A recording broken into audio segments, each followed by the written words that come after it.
reunion of this Committee on Indigenous and Northern Affairs. We're gathered here today on the unceded territory of the Algonquin Anishinaabe people. Aujourd'hui, nous continuons notre étude. Today, we're continuing our study on the effects of housing shortages on the Aboriginal people of Canada. And Eva Clayton from the Nisga'a government, as well as from Councillor Alvina Paul from the Sechelt Indian Band. The second half of our meeting today will be dedicated to considering the draft of our first report on barriers to Indigenous economic development, followed by a brief discussion of committee business. I'd like to remind you of the Board of Internal Economy's requirements regarding physical distance and mask meeting. I would like to outline a few rules that we follow. Members or witnesses may speak in the official language of their choice. Interpretation services in English, French, and Inuktitut are available for the first part of today's meeting. Please be patient with the interpretation. In some cases, there's a delay because they have to go from Inuktitut to translate into English, and then have to translate from English into French, if that is if somebody wants to listen in French, and vice versa. The interpretation button is found at the bottom of your screen in either English or French or Inuktitut. If interpretation is lost, please inform me immediately and we'll stop things till we fix them. Before speaking, please wait until I recognize you by name. When speaking, please speak slowly and clearly. When you are not speaking, your mic should be on mute. And with that, a reminder that all comments should be addressed through the chair. Alors, chacun de nos deux invités va... So, each of our two guests is invited to speak for 5 minutes, which will be followed by a question and answer period. Now, like to invite President Clayton to start us off. President Clayton, you have 5 minutes. Thank you. Good afternoon to the House of Commons Standing Committee on Indigenous and Northern Affairs. It gives me great pleasure to appear before you today to provide some context to the issues of housing shortages in Indigenous communities. By way of background, I'm here as the president of Nisga'a government, representing the Nisga'a Nation.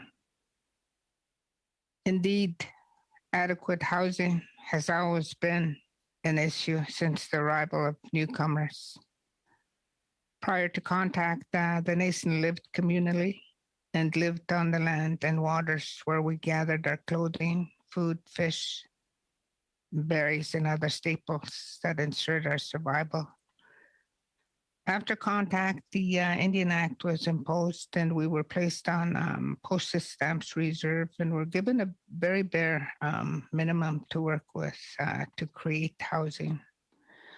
So over the generations, it certainly has been a challenge. Prior to the Nisga'a Treaty, each Nisga'a village operated its own housing programs directly with Indian and Northern Affairs.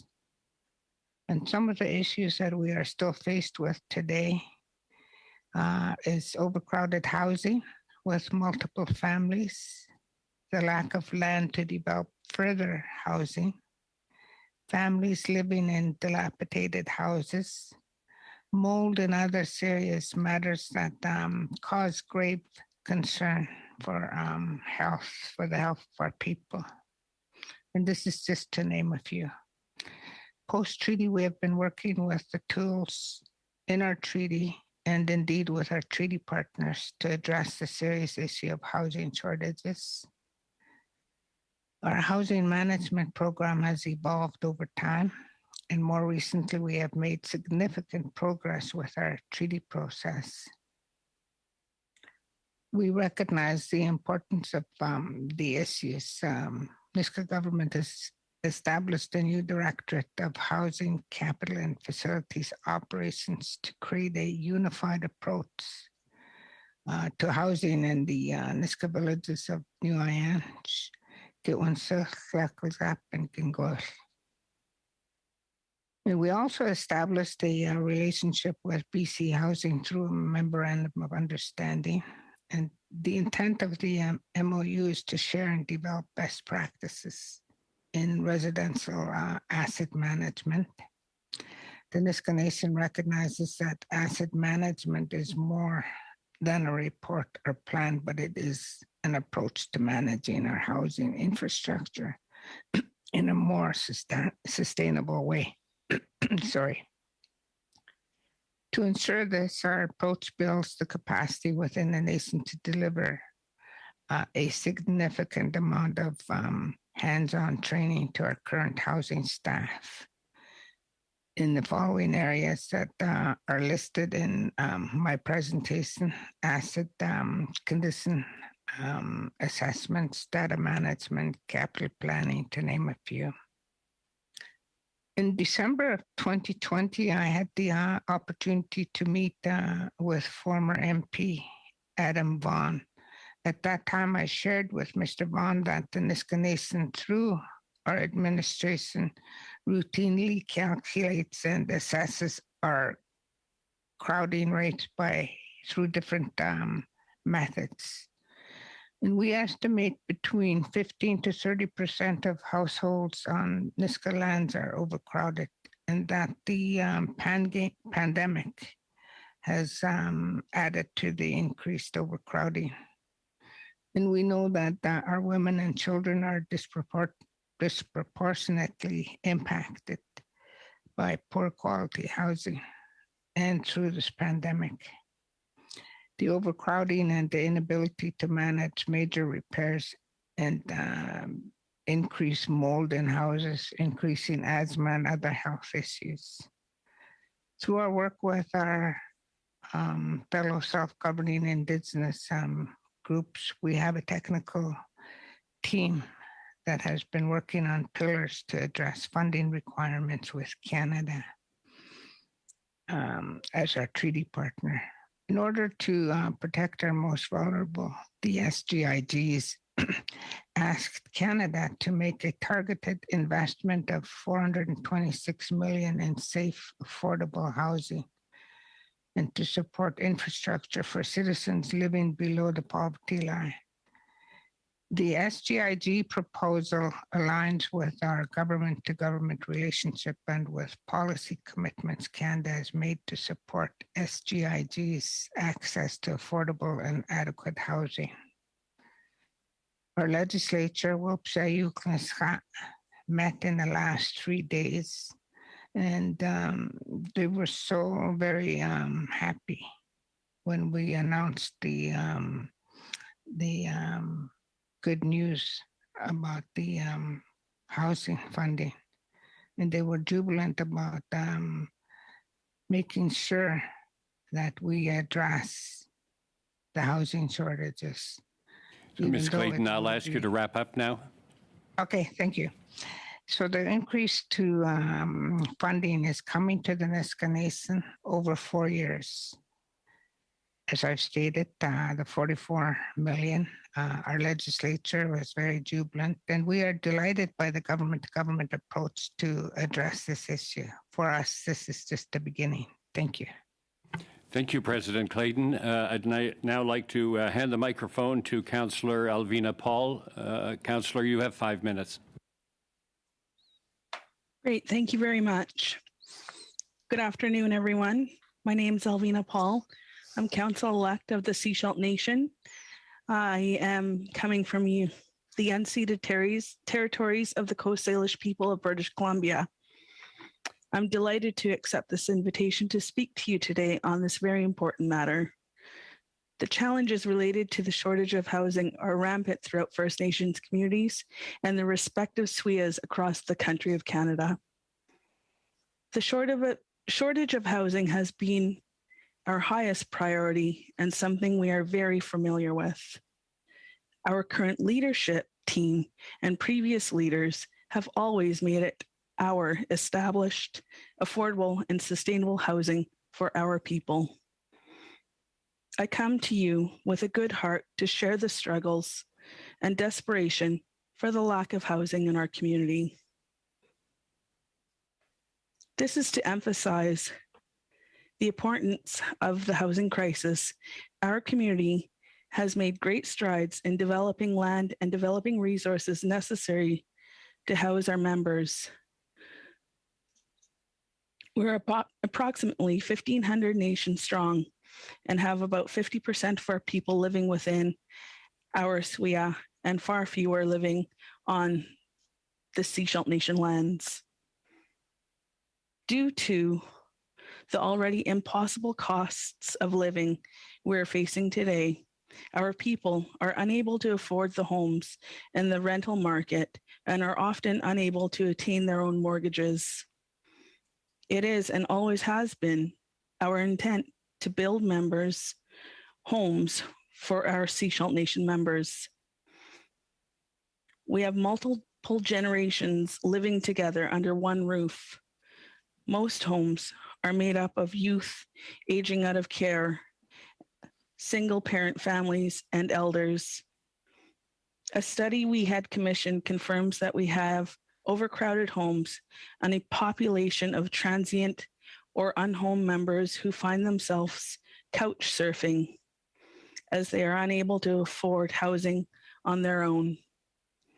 Additionally, members have taken opportunities to purchase homes that we have for lease to non-nation for revenue generating. But the lack of our housing has pushed our nation members to go and purchase those homes to live so they can live within the community. So there are currently 165 homes within our 4 nation subdivisions, and the nation is currently developing a new subdivision of 44 service lots with funding that we have received from the self-governing Indigenous governance negotiations. It is currently stands. We have well over 100 people on our housing waiting list, each coming from different family sizes and circumstances. It is our belief that this is just the tip of the iceberg, as many of our nation members are reluctant to submit applications, knowing the severity of the housing crisis within our nation. At this point, our people are forced to leave their traditional lands to find affordable housing in other communities, separating them from their families and culture. These families deserve access to nation-provided services as well as strong family values and promoted by the securities of community and encouragement of traditional and cultural practices. More importantly, the opportunity to participate in the preservation of our language. Housing in our community is our #1 priority, and we would like to have the opportunity to build everyone a home within our community. But of course, that takes resources. My predecessors and my co-counsel have maintained for years that providing housing will benefit the mental, physical, and emotional, spiritual needs of our nation members. We'd like to increase our capacity to build homes to ensure that we have our Sechelt Nation living together community like we once have. In closing, I would like to wish you all well and like to acknowledge all our nations across this great country. Thank you. Thank you, Councillor Paul. We'll now proceed to a round of questions, beginning with Mr. Schmale. Mr. Schmale from the Conservative Party, you have 6 minutes. Thank you, Chair, and thank you, witnesses, for your testimony today. A lot of similar information we've had through other testimony, and we do appreciate it. It's very important as we try to develop policies to help the current situation. Maybe my first question could go to President Clayton, if I could. I'm glad she was able to be here today. I noticed from your website and your testimony today, you had talked about that citizens within your territory now have the ability to sell, transfer, or will their land to anyone, whether they're First Nations or non-First Nations, and talking about the ability to secure mortgages on this land. Could you tell us more about that? able to work around the Indian Act? Thank you for your question. Can you hear me? I can.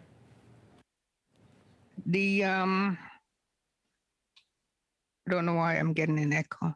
The work of the previous leaders on the ability to for our citizens to sell, transfer, or will their homes has been a work in progress over time, and many of our citizens have not utilized that because of the shortage.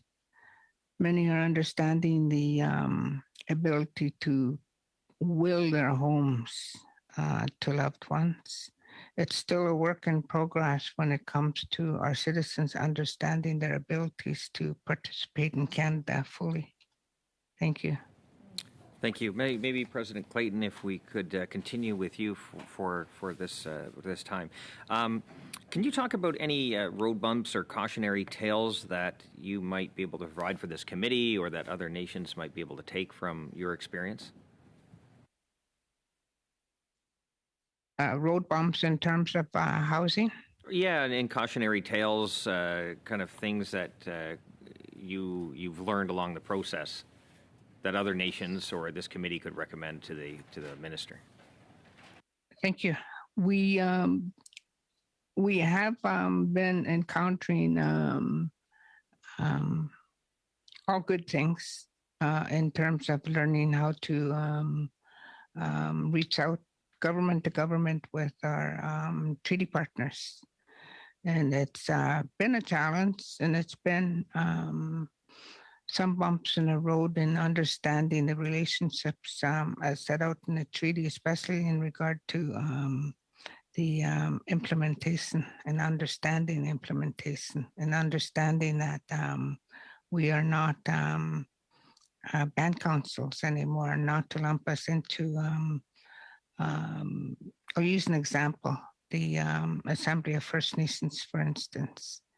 Anything to do with housing programs coming from Canada, as an example, should be going to the modern day treaty groups or the SGIGs. Thank you.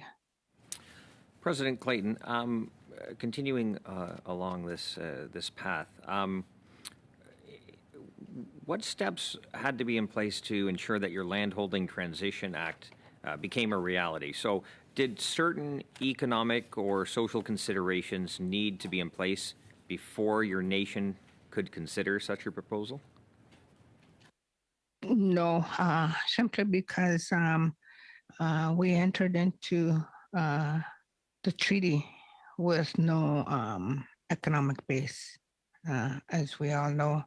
And so it's been a challenge to walk forward and truly build the economic base.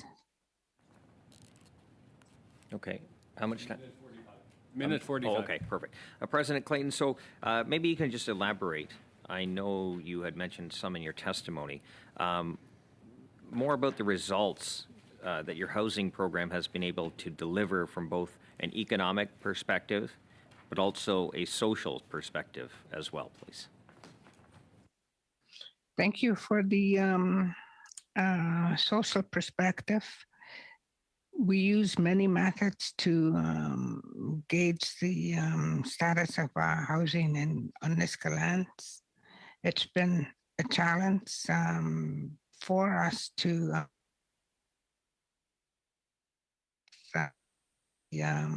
funding in place, but we have hope that this will happen. We have also been looking at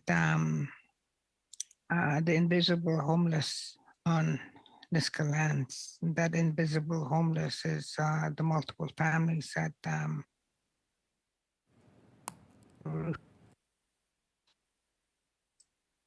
President Clayton, could you just finish that last clip because your feed froze? Oh, I'm sorry. Yes. Not your fault.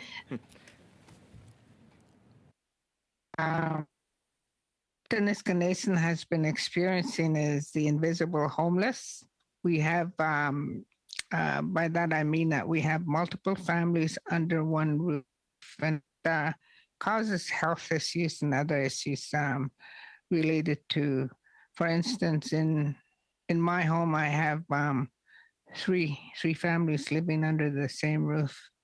And through the pandemic, it could create some challenges. It creates the ability for children to grow in a healthy place. Thank you. Mr. Schmale. Mr. Weiler, you have 6 minutes. Thank you, Chair. I'd also like to thank President Clayton and Councillor Paul for joining today to talk about a subject that's top of mind across the country, but especially in Indigenous communities. And it's really great to have the first ever modern treaty, or First Nation with a modern treaty in BC represented today, as well as the first self-governing First Nation in Canada here as well. And I think because it's really important for us to hear the particular concerns of self-governing Indigenous governments. But I'd like to direct my first question to the Sechelt Nation.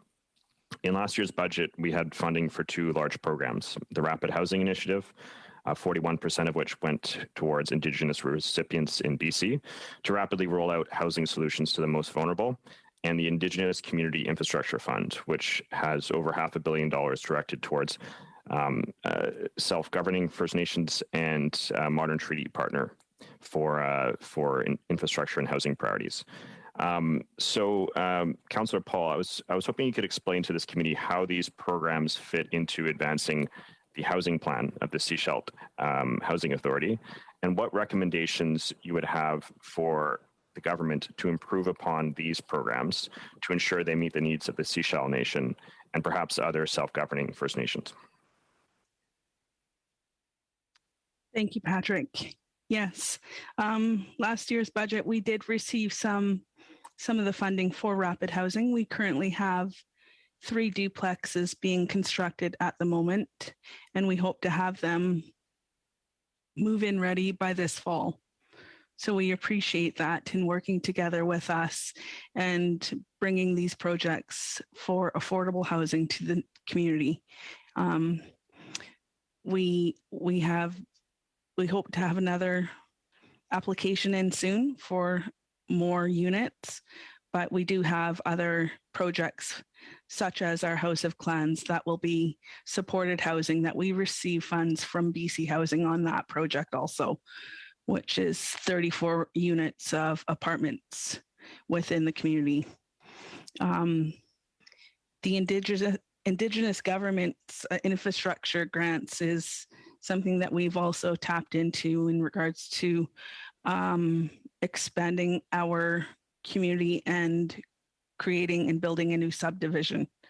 We're also in the midst of building a new subdivision with the funds from the Canadian infrastructure grants that was provided from the federal government. So that covers a portion, but we've also covered and topped up where we had to, so we can make this project come to life. So we have 44 lots being under infrastructure soon, and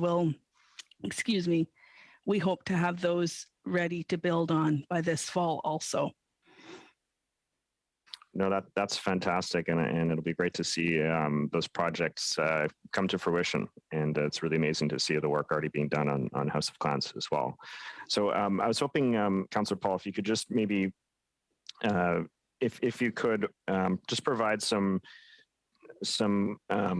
commentary and maybe to let us know if these programs are really fit for purpose, or if there are ways that we should consider restructuring these programs to really meet the needs of Indigenous or self-governing Indigenous governments, or do you see a need for a separate type of programming to meet the particular housing needs of the Sechelt Nation? The timelines in regards to the rapid housing was quite aggressive. So it was a shovel-ready project that we had to kind of come up with within like a day or two. which is, a lot more planning needs to be done in that sense of constructing and providing housing.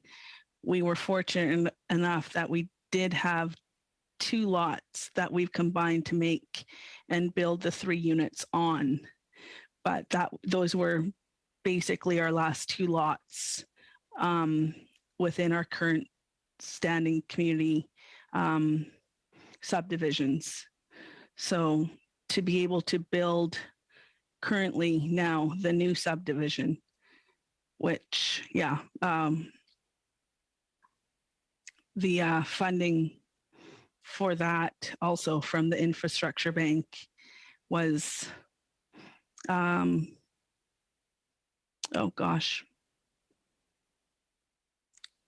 bit laborious for our staff. So, Thanks for that. No, that's some very useful feedback. Maybe just last question here as my time's running out. With the number of these projects moving ahead, it seems like a lot to be doing at once, and I'm just wondering if there is the capacity within the nation to ensure that those housing projects are going to be built by Nation or by Indigenous owned businesses to ensure that a lot of the economic impact from that construction is going to be held within the nation. Can you repeat that, Patrick? Sorry. Yes, sorry. I was just asking if, with all these projects moving ahead at the same time, is there confidence that the construction activities will be able to be led by the Sechelt Nation-owned businesses? Yes. Our apartments, our prime contractor is an external contractor, but we have subcontractors that are all Nation contractors doing the foundation, the framing, the siding, and the framing of the new duplexes from the rapid housing projects. So, and we hope to continue with that once the Selma Park subdivision is ready for construction also. The challenge with that is the funding for any of our Nation members to be able to afford a mortgage on their own for those new lots coming. So that's the next challenge. Thank you, Mr. Weiler. Perhaps you'll have a chance to expand on that, Councillor Paul. Madame Bérubé, vous avez 6 minutes. Merci, Monsieur le Président. Thank you, Mr. Chair. So here's my question. Since the beginning of the study, the witnesses we've heard are mentioning that the housing shortage is the epicenter of the challenges faced by First Nations. They've said that in spite of the scale of this challenge, there are many obstacles, but solutions are already under the eyes of the government. As the chief of an Chiefs of Indigenous organizations have said that to put in place these solutions, the federal government should put in place an overall strategy with a plan and steps to be taken to do it. Others have said that First Nations should have individual strategies since the needs are not the same from one First Nation to another. What do you think of this? I would like you to hear more about strategies and solutions that can fill these housing gaps in your communities. If you, perhaps, President Clayton, you could start, and then we'll go to Councillor Paul. Thank you, and thank you for the ability to comment. The Nisga'a Nation has been having strategic housing sessions with all of our communities. And out of that strategic housing planning, we came forward with a one plan that would benefit the nation, and from that strat plan would become an operational plan. And I do believe that working with our treaty partners, we can do that strategic planning and to present to government. Thank you. Councillor Paul. Thank you very much for the question. I believe in regards to the programs and the funding, they have some red tape with them, and we've had to create a society. This is from the BC Housing for the House of Clans. So for us to be able to proceed with our structures for housing to better our nation members is very important to me in regards to, yes, we are unique. We are a self-governing nation. We do are recognized as a municipality also. So to be able to move forward and provide affordable housing for our community members is of the utmost importance to me and my community. So to be able to build programs, which we currently are in the moment, we are redrafting our housing policy as it is outdated itself. It's from the 80s and it's been amended once, I think in 91. So we do have external contractor consultants coming in to help us better our position to bring these programs to life. I hope that answers your question. Thank you. You spoke about funding programs earlier. You said that you have counselors that will help you implement your policies, but are there solutions currently, and are they being presented in your communities as a function of your needs? But we know that the investment necessarily to implement them from the federal government are not there. So what are, in your opinion, the obstacles to this funding?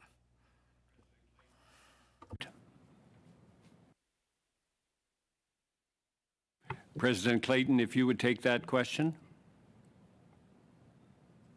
Thank you. And thank you for the question.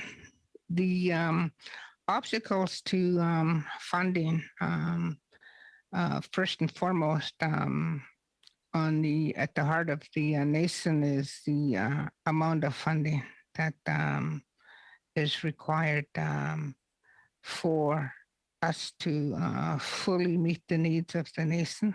Has to be sufficient, and it has to be sustainable. We are receiving funding over a 4-year period with a goal to construct 195 new homes in 4 communities and to renovate 160 homes in the 4 communities. So it's all about the ability to do that within the funding. Thank you.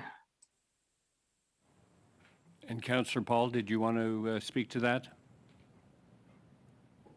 I can provide comment. Thank you. And thank you for the question again. And yeah, the solutions that we have are to create affordable housing with supported housing, people that need supported housing or subsidized housing.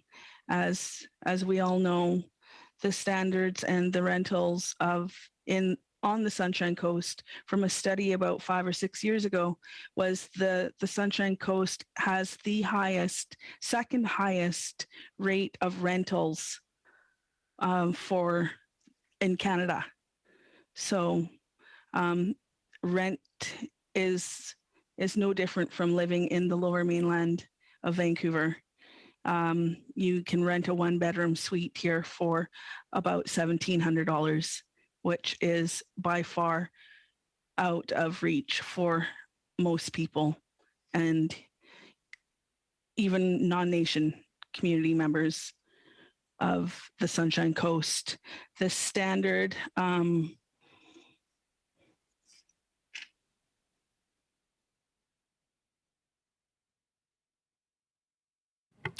Councillor, you went on mute.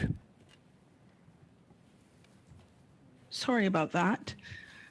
So the living wage for the Sunshine Coast, the average person needs to earn $19.65 per person of a family that has 2 children and both working parents to be able to afford any sort of rent on and in Sechelt on the Sunshine Coast. Merci, Madame Bérubé. Thank you, Ms. Bérubé.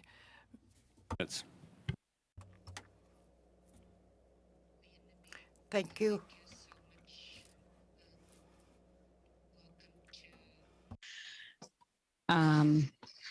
President Clayton and Councillor Paul.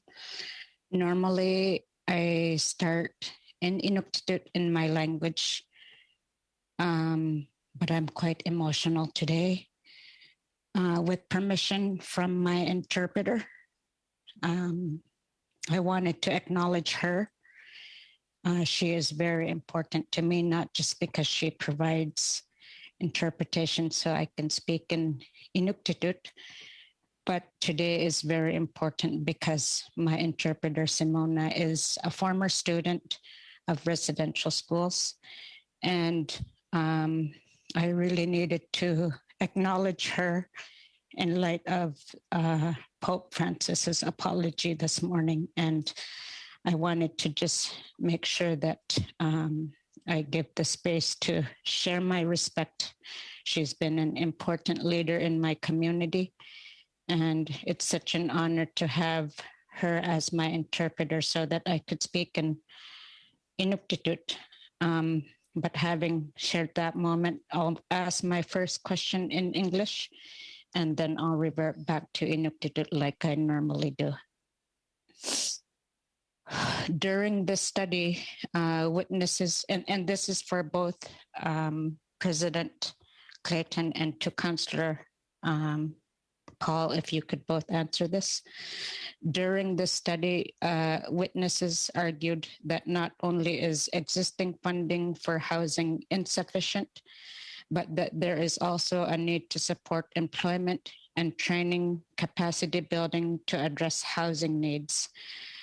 Does the federal funding you receive for housing meet the needs of your communities? If not, could you describe the gaps of what is needed and what is received? Thank you. President Clayton, will you start, please? Thank you. Thank you for the question. All my respect to you. The existing funding that the nation has received for 4 communities over a 4-year period is viewed as insufficient, but we are thankful for it.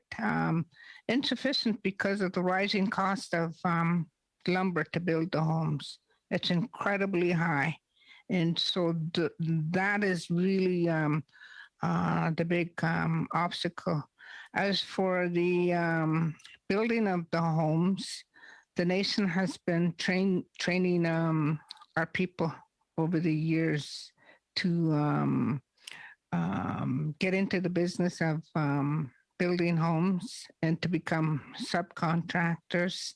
Our people have been building their homes for quite some time now within each community. And it's organized. We have some members who are subcontractors, but that's the biggest obstacle is the rising cost of living and lumber. Thank you. Councillor Paul?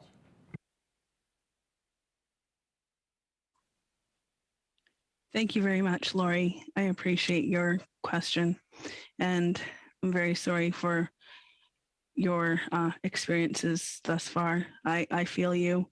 We do have, and we are part of the class action in regards to representing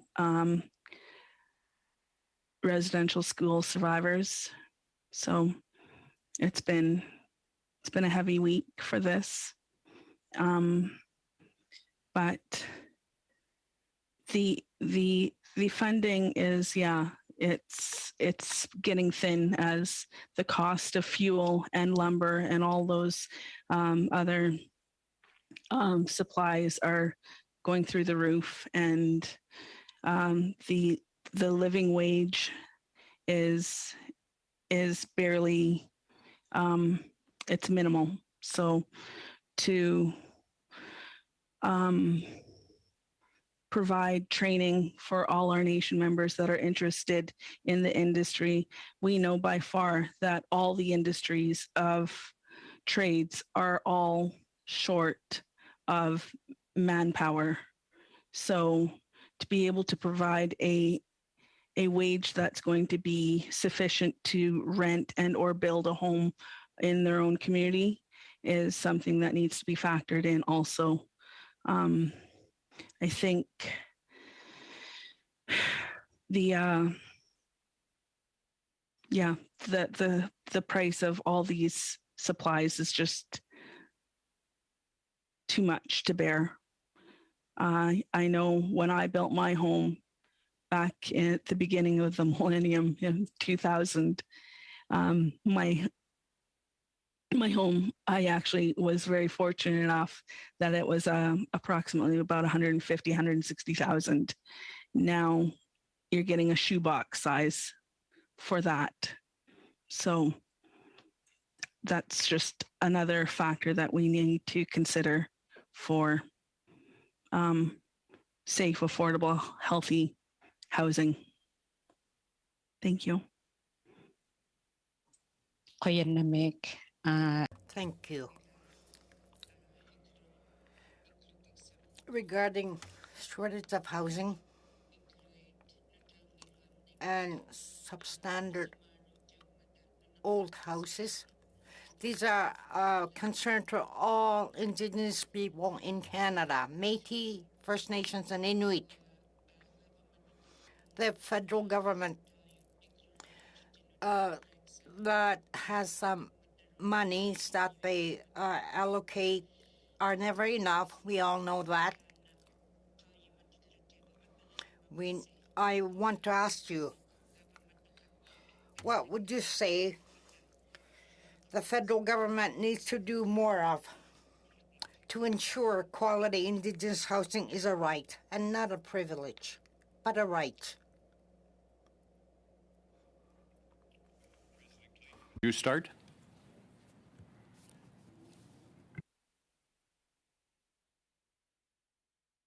I'm sorry, you got cut off. Was it me? I'm sorry, would you like to comment on that question? Okay, for sure. Thank you. Thank you for the question, Lori. The standard of homes on Nisga'a lands and in our Nisga'a communities has been a concern for quite some time. And over the years, some of them have been in place for 40 years, 40 plus years. There's a need to bring it up to standard because of the electrical changes over the years. The windows, one pane windows, it's not doing it when it comes to heating the homes. The heat goes right back out. The mold issues because of the damp and the heat coming together. So yes, I think it would be great if the federal government would target bringing the homes to standard in the Indigenous communities. It would be a target just for that, not to build new homes. Thank you. And Councillor Paul? Thank you very much for the question. To bring the standards to a healthy, safe status within communities is codes, I believe. So I'm not too sure in regards to the new standards is like building a new home and putting plastic wrap around it. I'm not a builder, but the mold issues that we have within the affordable housing rentals we have within our community is not sufficient. So to be able to repair and renovate those units is costly in regards to all the wages and the supplies needed to complete and make those units safe and healthy again. Because then the emotional impacts of living in a dilapidated unit is demoralizing. So that mental health component is also how I factor in healthy communities. Thank you. Thank you, Mrs. Laut. We'll go to a second round, a shorter round. We'll start with Mr. Vidal. Mr. Vidal, you have 5 minutes. Thank you, Mr. Chair, and I also want to thank President Clayton and Councillor Paul for being here today. President Clayton, I'm going to start with you. You talked in your comments. One of the things I heard from you is that you seem like a person that builds good relationships and you build partnerships. That seemed to be the nature of a lot of what I heard. You also talked about starting with no economic base after the treaties. And one of the things when we talk about establishing communities, and yeah, I'm getting to housing, but we talk about infrastructure such as hospitals, schools, and other services.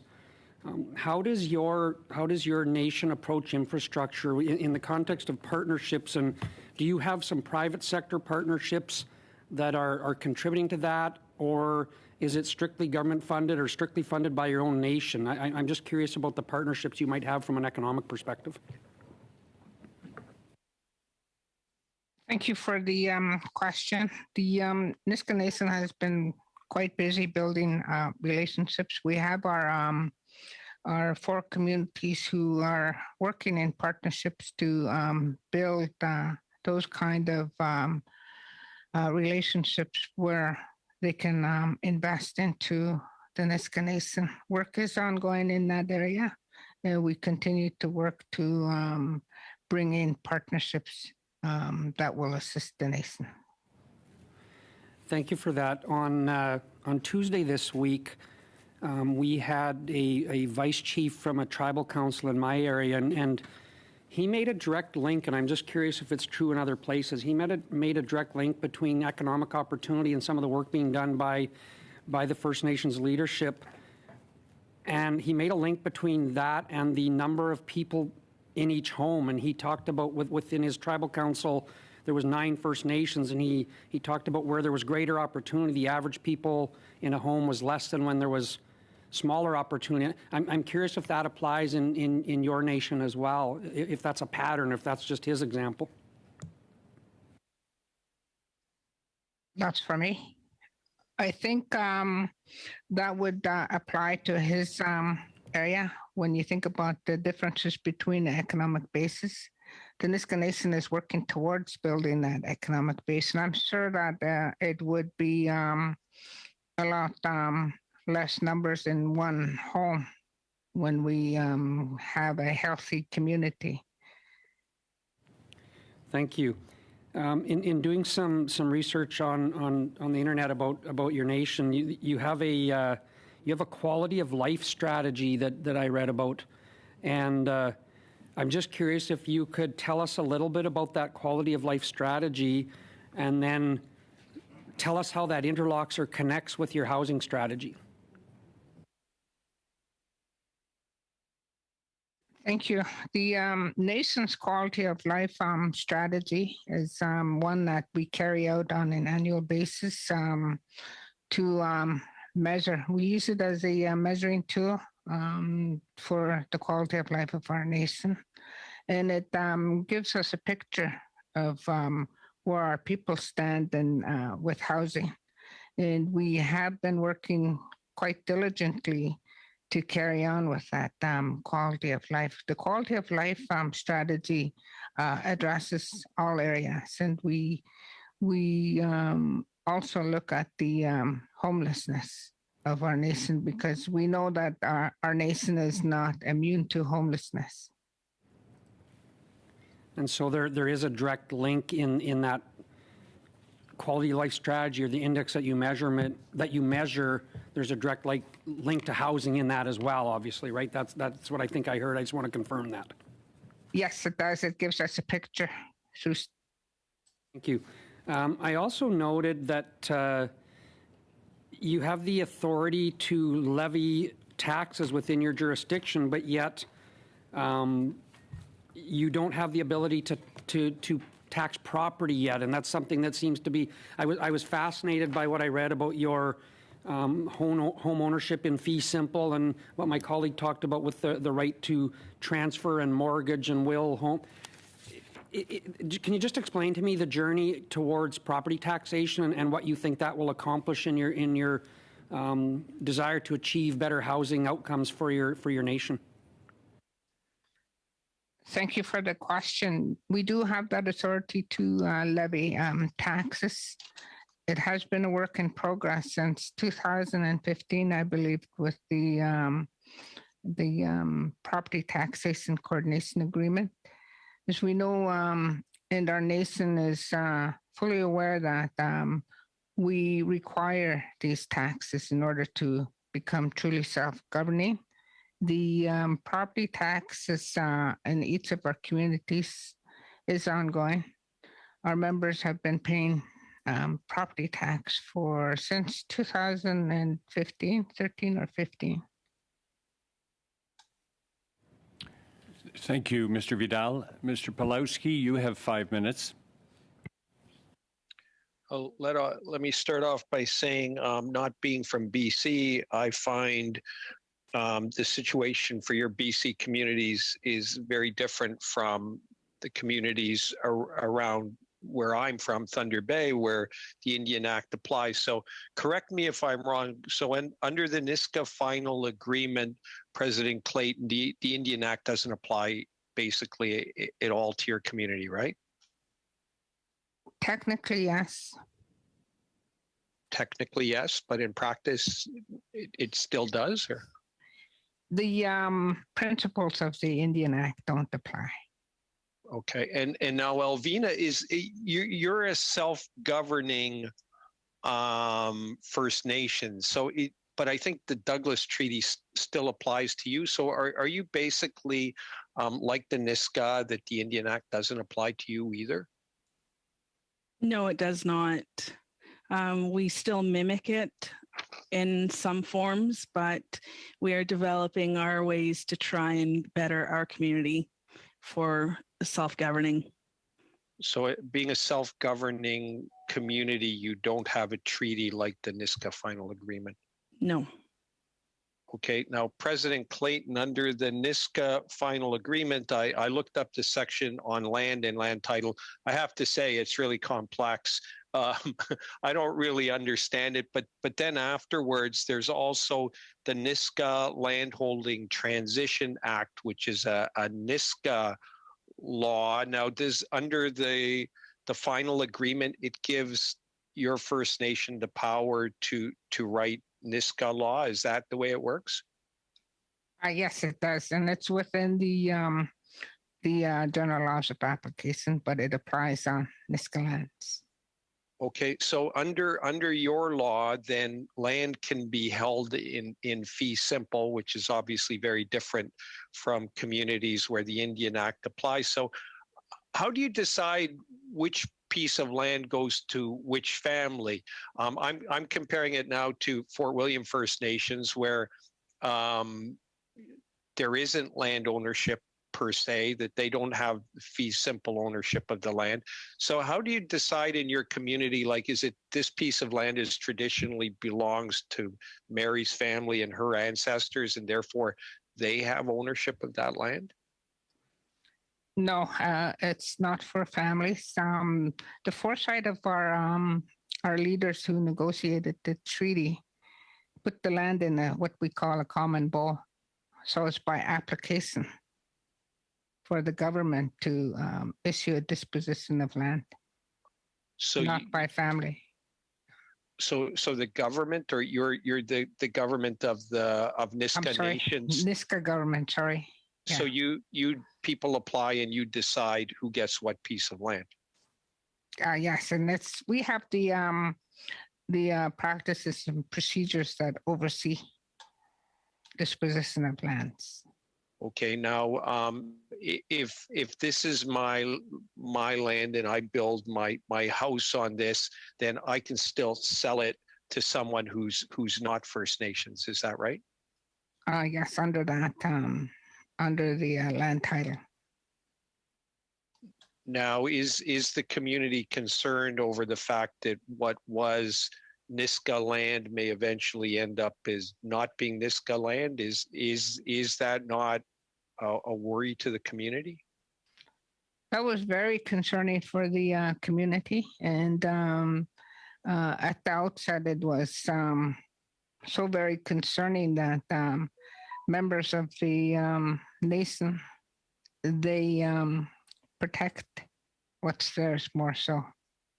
So although it's not officially there, that people tend to want to sell to other people who are in the community or First Nations. Yes, if they want, yes. Okay. Now, if so in practice within the Niska Nation, are there many non-Indigenous, non-Niska people living there now? There's not too many in the community of INAN, and probably not too many in the remaining 3 villages, other than the professionals like the teachers and the doctors that come into the community.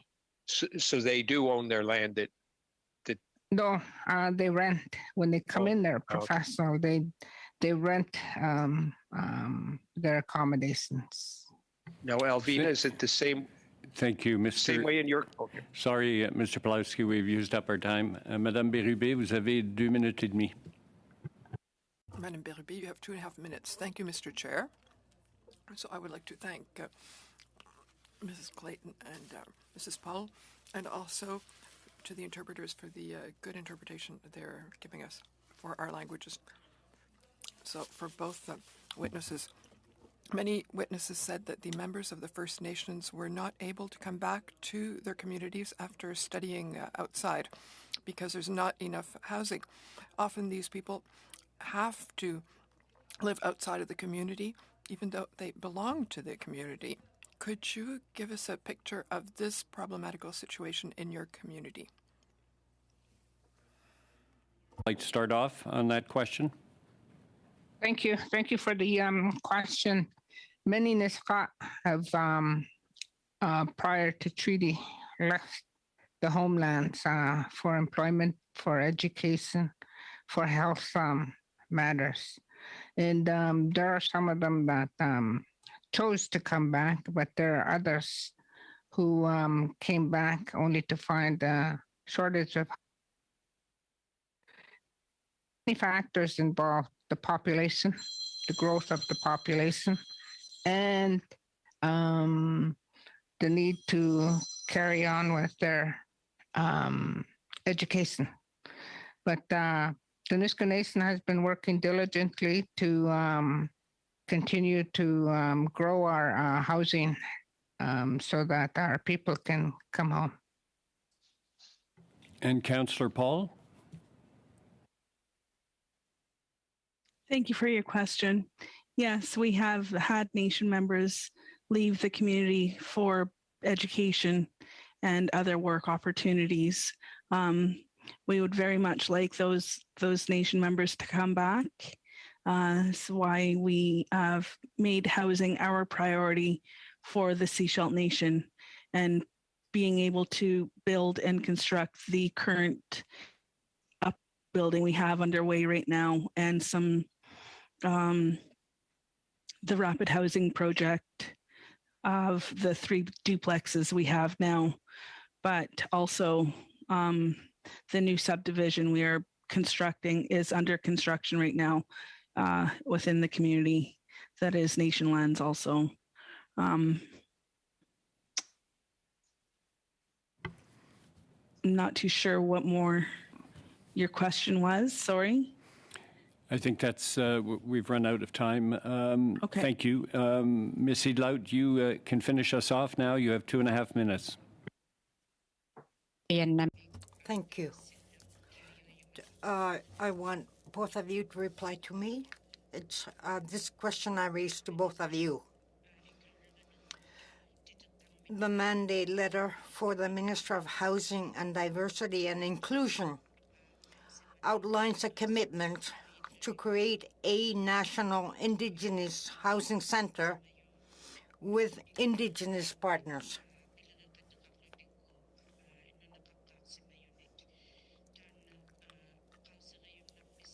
Can you talk more about it? What do you think of that? Do you think a national Indigenous housing center is needed? Why or why not? Why do you think it should exist? And if not, why not? Thank you.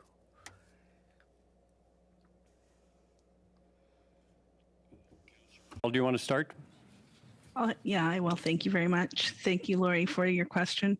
I appreciate the opportunity to comment. Definitely, I would need to become knowledgeable of what they would want to provide and how they would provide it in a fashion to all nations across Canada. If it's going to be a benefit for the communities, definitely. But if it's going to be just another level of application, I don't think I could support that. Thank you.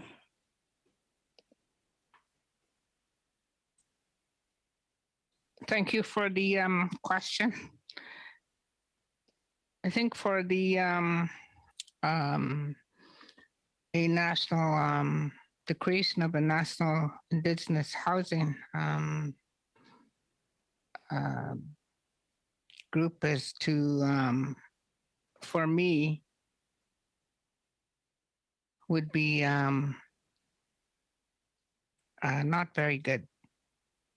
And I say this with all due respect because every Indigenous nation is has their own unique housing needs. And when you think about the national housing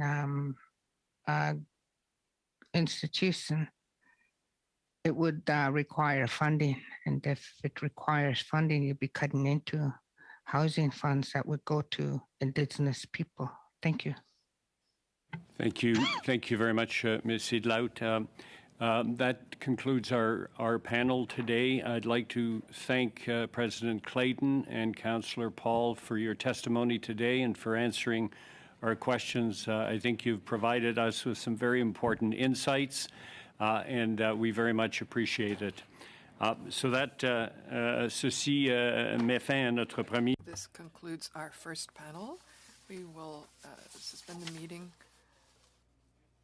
And those who are with us virtually, you have the link to connect to the second part of our meeting, which will be an in-camera meeting. So we'll be with you in a few minutes. Thank you very much. And Councillor Paul.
Thank you.